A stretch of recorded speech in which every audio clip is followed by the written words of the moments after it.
네, 안녕하세요. 예, 우리나라 과거 출산 정책 어땠는지 기억하시나요? 너무 많이 낳는다고 낳지말라고 예. 계속 쫓아다니면서 말렸어요. 그렇죠. 예. 네. 우리는 그때 정부의 출산 정책 하면은 가족계획 정책, 아이를 덜 낳는 정책으로 생각을 했습니다. 네. 그때 가족계획 정책은 너무 중요해서요. 가족계획 정책이라고 하지 않고 가족계획 운동이라고 했어요. 일종의 캠페인이라는 네, 말씀이시죠? 네, 그렇죠. 그리고 사회적 룰로 됐고 그걸 따라야만 되는 걸로 했습니다. 그 정도로. 예, 그 당시에는 아이들을 많이 태어나서 평균 6명 정도의 아이를 낳았다고 합니다. 평균이 6명이요? 네, 학계 출산율 얘기인데요. 그 얘기 나중에 하시고요. 네. 그래서 대대적으로 정부에서는 아이를 덜 낳게 하는 정책을 폈습니다. 영상 한번 보실까요? 네. 인구 증가율로는 우리나라가 어느 나라보다도 앞서서 80년대. 거의 폭발적인 것입니다. 야. 학교 가는 애기들이 놓고 낳다 그냥 보면 거짓골을 못 내란다. 스스로 자녀들은 알맞게 낳아서 훌륭의 길로 알뜰한 살림을 이룩해야겠습니다. 아유. 대한민국이 넘쳐난다 이거죠. 아니 뭐 이해는 하겠는데 그렇다고 저렇게 과격한 표현까지 썼을까요? 그러니까. 그때는 저도 너무 기억을 셌어. 하는데요. 좀 무서웠어요. 그쵸. 진짜 우리나라 어떻게 되는 거 아니야 생각을 했습니다. 당시 포스터를 한번 보시면요. 포스터별로 우리가 어떤 생각을 하고 있었는지를 보여주고 있는데요. 예, 그를 보시면 60년대만 해도 알맞게 잘났자라고 생각을 했습니다. 알맞게. 6명을 줄여야 되니까 몇 명을 줄이자는 말은 못했고요. 알맞게 낳자고 했고요. 뭐 저 정도는 합리적인 표처럼 보이네요. 그래요. 네. 70년대부터는 둘 낳자고 했고요. 그다음에 둘도 많다. 한 명만 낳자라고 줄였습니다. 하지만은 저도 이때 기억을 하는데요. 제가 초등학교 때 반에서 80년대 초등학교에서 형제가 3명 이상 있으면은 좀 창피했던 그런 경험이 있습니다. 그만큼 강력하게 정책을 했었죠. 그리고 하지만 2000년대 들어서 우리나라에서 드디어 아이를 더 낳게 하는 정책으로 전환을 합니다. 정확하게 2006년부터 했는데요. 예. 그래요. 사실 왜 이랬다 저랬다 하지 그러니까. 하는 생각이 들어요. 저희 어렸을 때만 해도 애 낳지 말라는 게 세뇌가 돼가지고 약간 그래요. 강박관념처럼. 네. 그 진짜 저도 제가 80년대생인데 학교 다닐 때만 해도 학생들이 너무 많아서 저 오전호 오빠네 다니던 맞아요. 세대거든요. 우리 엄마는 예. 동생 갖고서 배를 묶고 다녔어요. 아, 창피하다고. 네. 넷째 동생. 많긴 많았던 것 같기도 한데 갑자기 변했어요. 네, 실제로 아이들이 너무 많이 태어나서 정부에서는 아이를 줄이는 것이 좀 필요했습니다. 실제로 아이들이 줄어들면서 우리의 저충률도 높아지고 또 학교도 보내면서 교육 수준도 높아지고 하면서 우리나라 경제 성장에 도움이 됐던 건 사실입니다. 그렇게 그런 가족계획 정책이 공식적으로는 1996년까지 지속됐습니다. 하지만 2000년대부터 출산율이 떨어지기 시작을 했고요. 네. 학계에서도 그 경고가 2000년부터 나오기 시작을 했습니다. 그리고 2006년부터 저출산 정책이 시작이 됐고요. 아까 말씀드렸듯이 2000년 포스터를 보시면은 드디어 출산 장려 정책으로 전환이 됐습니다. 야. 아빠 혼자는 싫어요. 엄마 저도 동생을 갖고 싶어요. 이런 거예요. 그럼 혹시 지난 얘기지만 7, 80년대에 저런 산하 제한 정책을 안 썼더라면 우리나라가 이렇게까지 출산율이 낮아지진 않았을까요? 그렇게 질타하시는 분들도 계시는데요. 네. 사실은 80년대에 이 정부의 이해와 가족의 의해가 맞물렸어요. 가족들도 아이를 덜 낳는 게 좋았고 국가에서도 아이가 덜 태어나는 게 좋았습니다. 그래서 우리나라는 굉장히 높은 성공적인 효과를 낼 수가 있었던 것이죠. 그래서 경제 성장에 박차를 가할 수도 있었다. 예. 그랬구나. 그게 좀 아쉬운 점이기도 합니다. 자꾸 네. 아이를 당시에 어떤 경제 발전의 도구로 사용한 것이 아닌가? 아이를 너무 비용으로만 생각하신 것이 아닌가 하는 아쉬움도 솔직히 있습니다. 당시엔 그리고 도움이 됐을지 몰라도 먼 미래를 보지 그러니까. 못하는 아쉬움도 그렇죠. 있는 거죠. 이제 과거 얘기는 뒤로 하고 네. 일단 뭐 현재 상황을 분석해봐야 되잖아요. 아이를 얼마큼 낳는지를 보여주는 것이 학계 출산율이라고 그러는데요. 네. 학계 출산율을 비교해 보면요. 네. 지금 왼쪽에 그림이 보이는 게 지금 학계 출산율인데요.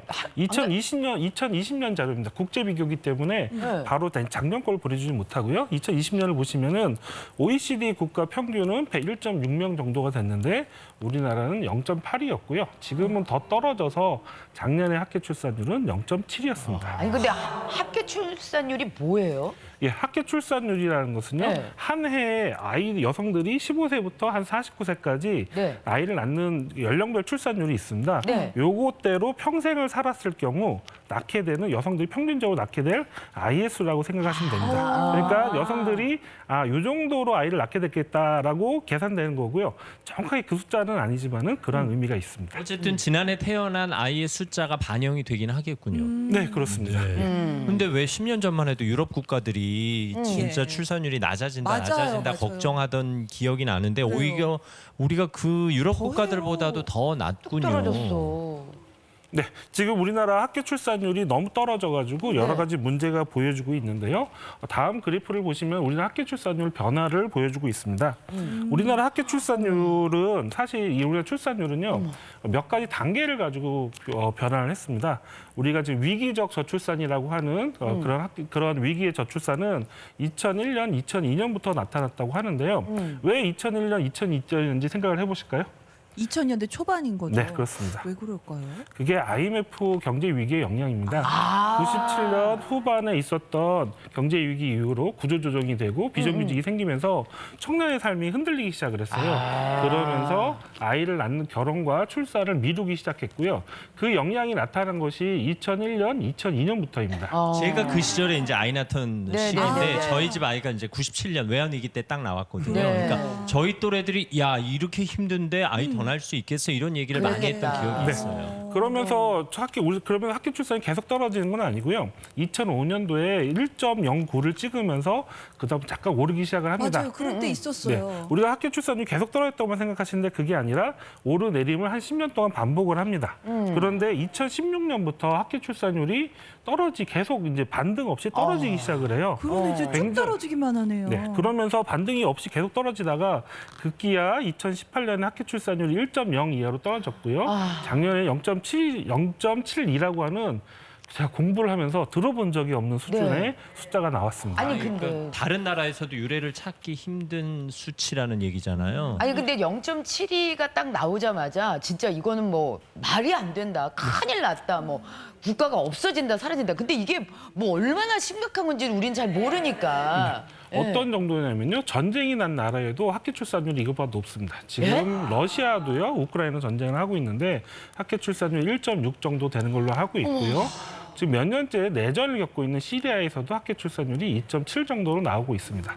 지금 우리가 말하는 0.7 정도의 수준이 나온 적은요. 딱 한 번 기록상으로 있는데요. 네. 동독이 무너졌을 때, 동독이 통일됐을 때 동독 지역에서만 0.76이 나온 적이 있습니다. 이게 무슨 소리냐면은 정말 체제가 붕괴되고 사회가 무너졌을 때 그런 위기일 때나 나오는 수치라는 걸 볼 수 있습니다. 그러면 세계 역사 속에 없었던 수치가 나온 거군요. 이게 기록상에는 없습니다. 야. 그러면은 대한민국이 없어지는 거예요. 아이고 뭐 그렇게까지. 아니 이렇게 되다가 지금 무슨 뭐 동독 그때보다도 더 지금 전쟁이 나는 나라보다 더 떨어졌다는데. 이 수준이 계속된다면은 나라가 없어질 위기도 생길 거예요. 진짜요? 실제로 영국의 유명하신 인구학자이신 데이비드 콜만 교수님께서는 우린 대한민국이 저출산으로 사라지게 되는 소멸하게 되는 첫 번째 나라가 될 거라고 얘기했습니다.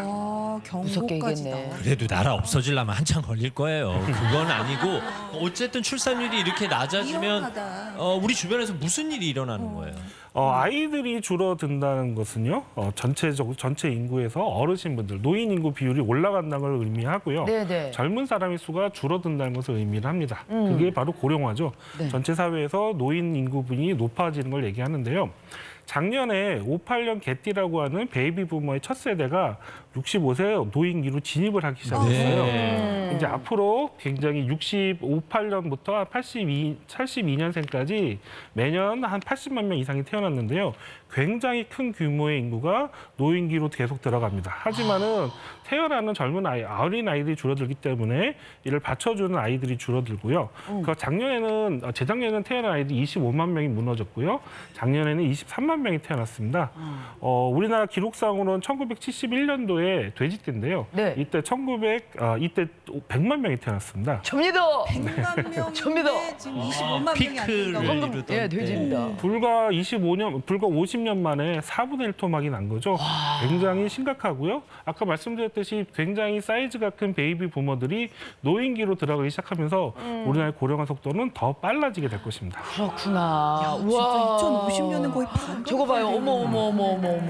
노인 2050년이면 제가 83살인데 그때 우리 7, 80대들이 40%가 된다는 거예요. 지금 우리나라에서 노인 인구가 제일 많으신 곳이 전라남도 고흥, 경상북도 의성 이런 곳인데요. 네. 우리나라 전체 노인 인구 비율이 그 수준까지 올라가게 되는 것입니다. 그 수준까지. 그렇구나. 속도가 어마어마하게 빠릅니다. 지금 우리의 수준을 가지고 고령화를 생각하시면 안 됩니다. 노인분들이 많아지시고 고령화 진행이 되면서 사회에도 많은 변화가 일어나고 있는데요. 네. 예를 들어 산부인과, 소아과, 어린이집이 줄어들고 있고요. 초등학교에서도 폐교가 되는 학교 아니면 학급수가 굉장히 빨리 줄어들고 있습니다. 이렇게 사진에서 보시듯이 어린이집이었다가 장기 요양시설로 변하는 그런 게 실제로 많이 찾아보고 있고요. 저희 집이 서울인데도 저희 집 근처에 어떤 교회에서 어린이집을 운영했었거든요. 네네. 근데 몇 년 얼마 전에 지나가 보니까 이게 어르신 데이케어 센터로 바뀌었더라고요. 아, 주간보호센터. 예. 서울에서도 이 정도인데 지방에서는 훨씬 더 심각하게 이런 일이 일어나고 있겠죠. 이게 어린이집뿐만 아니라 예전에 어린이들하는 방문학습지 형태가 요새는 어르신들 방문형 헬스케어 시스템 이런 걸로 네. 바뀌기도 하고 온 진짜 우유 회사 이런 유제품 회사에서도 아이들 우유보다는 네. 어른들 단백질 제품을 그래. 요즘 더 많이 만들더라고요. 맞아요. 분유랑 진짜 예. 성인 단백질 가루가 비슷하군요. 그러니까. 예, 그게 더 주력이 된 것 같아요. 아니 그리고 애들 학교 셔틀버스가 그게 다 지금 데이케어 센터 그 셔틀버스로 다 바뀌었어요. 어르신들 주간보호센터 맞아요. 예. 좀 무서운 얘기 하나 해드릴게요. 고령화가 진행이 되면요. 우리 사회에서 피가 모자르게 됩니다. 네? 무슨 뜻인지 피가 아시겠어요? 모자라요? 피는 인공적으로 만들지를 못해요. 그렇기 때문에 젊은 사람부터 수혈을 받아야 아 되는데요. 혈액. 예. 어르신이 많아진다는 의미는 수술을 받아야 되실 분이 많아진다는 의미예요. 암이라든지 근골격 질환이라든지 심장병이라든지. 그러면 수술을 하게 되면 많은 피가 필요하겠죠. 그런데 어르신분이 많아진다는 소리는 피의 혈액에 대한 수요가 굉장히 올라간다는 것을 의미를 하고요. 반대로 피를 공급해 줄 수 있는 젊은 사람이 줄어드니까 수요와 공급이 어긋나면서 굉장히 어려운 상황이 터질 수 있습니다. 뭐 물론 피 때문에 아이를 더 낳아야 된다는 건 아닌데 저만 해도 3, 40대 땐 헌혈 열심히 했는데 50 중반 넘으면서는 안 하거든요. 하기 어렵고요. 예. 그렇게 되면서 우리가 수술 날짜를 먼 미래도 아닙니다. 피가 없어서 혈액이 부족해서 수술 날짜를 못 잡거나 아니면 어떤 사고가 났을 때 바르게 대처하지 못하는 그런 불상사가 생길 위험성이 점점 높아지고 있습니다. 그러니까 저출산 때문에 혈액이 모자라게 되는 현실이 또 닥치게 된다. 난 저출산이 혈액까지 문제를 일으킬 줄은 몰랐네요. 그래. 예. 어쨌든 뭐 인구 정책을 연구하시는 분이니까 사실 정부의 역할이 중요한 거 맞아요. 아니에요? 7, 그렇죠. 80년대 산하 제한 정책도 정부가 했던 거고 네. 그리고 정부가 이 심각성 알고 미리미리 지금 저출생을 좀 예방하는 그런 대책들을 세워온 건 분명한데요. 네. 예, 실제로 지난 15년, 20년 동안 370조 정도, 320조 정도 되는 예산이 소요됐다고 합니다. 특히 최근에는 현금성 지원이 많아지면서 더 많이 지원 액수가 늘어나고 있는데요. 예. 지금은 태어나면은 영세는 100만 원, 월 100만 원, 1세는 50만 원, 그리고 아동수당이라고 해서 0세부터 7세까지는 매월 10만 원이 지급이 되고요. 지자체에서도 출산치과금을 지원해주고 있습니다. 하지만은 이런 것은 모두 이미 태어난 아이들에 대한 정책인 거죠. 그렇죠. 예. 문제는 아이를 낳게 해야 되는 청년의 삶에 있습니다. 그쵸. 지금 청년이 아이를 결혼을 하고 가족을 꾸리고 아이를 낳게 해야 되는 이런 흐름이 있어야 되는데 지금 이 흐름 전체가 가라앉아 있다고 할 수 있겠습니다. 청년들이 이래저래 다른 것 때문에 너무 힘드니까요. 맞아. 힘든 게 너무 많아서. 맞습니다. 청년들이 삶이 사는데 취업난, 주거난, 그리고 사교육비 문제 이런 문제들 구조적인 문제가 있으면서 아이를 안 낳으려고 하는 문제들이 하는 청년들이 많아지고 있고요. 실제로 결혼해서 아이를 낳게 되면은 특히 여성분들 경우에서는 직장 생활을 계속하기 어려워지면서 경력 단절의 문제가 나옵니다. 청년들이 지금 아이를 안 낳으려고 하는 것이 아니라 낳기가 힘든 세상이 됐다고 할 수 있겠죠. 그래요. 못 낳는 상황이다 이런 네. 말씀이시네요. 지금 중요한 것은 이런 걸림돌들의 문제들이 있는데요. 그렇다고 해서 좋은 일자리를 만들고 아니면 주거 문제 해결된 친구들은 아이를 2명, 3명 낳나 전혀 그렇지는 않거든요. 안 그래요? 이것은 다른 이유가 있다는 걸 의미를 합니다. 이거 말고도 또 있어요. 네, 저는 인구학자로서 제가 느끼고 있는 것이 청년들을 얘기하면 느끼는 것이 청년들이 행복하지 않고 우리 대한민국의 가족이 행복하지 않다는 거예요. 지금 청년들은 사교육이 높아지고 그런 경쟁 사회에 들어가면서 굉장히 힘든 청년기를 성장기를 보냈습니다. 아이는 공부만 하면 되고 엄마는 뒷바라지만 하면 되고 아빠는 돈만 벌어오는 그런 세상을 살았어요. 그 시기 속에서 성장기를 보냈기 때문에 가족에 대한 효용성, 가족에 대한 행복감을 체감하지 못했던 거죠. 그러니까 성장기 때 공부만 하느라고 행복하지 않았었다. 그렇게 가족에 대한 행복감을 경험하지 못했으니까 그리고 거기에 지금 같은 경제적으로 그리고 사회 구조적인 어려움이 있으면은 아이를 안 낳는 선택을 하는 것이 너무 당연하겠죠. 큰일이네. 사실 뭐 조심스러운 얘기입니다만 내가 행복하지 않았었기 때문에 애를 안 낳는다는 것보다 사회적으로 뉴스에서 이 가족의 행복을 깨는 사건 사고들이 너무 많으니까 네. 가족에 대한 어떤 희망, 소망, 바람 이런 게 좀 약해지고 있는 게 아닌가 싶기도 하네요. 네, 맞습니다. 사회가 우리 가족이 대한민국 가족이 더 행복해지면은 어렵다 할지라도 아이 낳는 선택을 할 거예요. 근데 이런 가족의 행복을 다시 되찾기 위해서는 우리 사회 모두가 같이 해결해야 됩니다. 정부뿐만 아니라 기업들, 지자체가 지역이 같이 지원 정책을 넘어서 일자리 정책, 주거 정책, 교육 정책 같은 문제를 해결해 나갈 때 그 문제 해결될 수 있고요. 그리고 수도권 집중이라든지 뭐 산업 구조 전환이라든지 이런 문제들도 청년의 관점, 미래 세대의 관점에서 바라볼 필요가 있겠습니다. 그런 면에서 보면 아침마당이라도 행복한 가족의 모습을 예. 많이 그래, 많이 보여드려야 되겠네요. 보여줘야겠네. 그런 것도 중요한 네. 거죠. 맞습니다. 제가 오늘 이제 강의를 마무리를 하려고 하는데요. 저출산 고령화의 문제, 지금 이 문제를 보면서 자꾸 청년들 아이를 안 낳는다고 타박할 것이 아니라 청년들이 굉장히 어려운 삶에 살고 있고 선택하기 힘든 지경에 있다는 것을 느껴야 될 거라고 생각을 합니다. 그리고 우리 기성세대들이 거기에 책임감을 느낄 필요가 있을 것 같아요. 그러면서 이런 청년들이 당면에 있는 이 구조적인 문제들을 해결하기 위해서 온 가족이, 그러니까 온 사회가 정부와 함께 고민을 하다 보면은 답을 찾게 되지 않을까 생각을 합니다. 무슨 소리예요? 우리 때는 더 어려웠어요. 이런 말 하시면 안 된다는 그러면은 거예요. 그렇지. 네, 지금 그렇지. 시대와 환경이 네, 다르기 네. 때문에. 네.